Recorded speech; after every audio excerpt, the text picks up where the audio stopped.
Leia, ano ba ang inaasahang mapag-uusapan sa pulong ng National Peace and Order Council?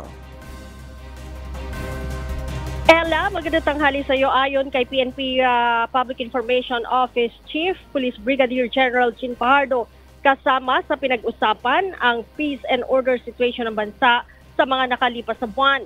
Ito ay inasahang ipresenta kanina, pati na yung crime statistics at investigasyon ng mga kaso na kinabibilangan ng mga high-profile cases.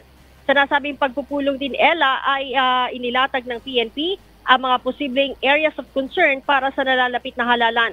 Sa kabila na ba nito ay nilinaw ng PNP na ang COMELEC pa rin ang mag-aanunsyo kung anong mga lugar ang maisa sa ilalim sa areas of concern.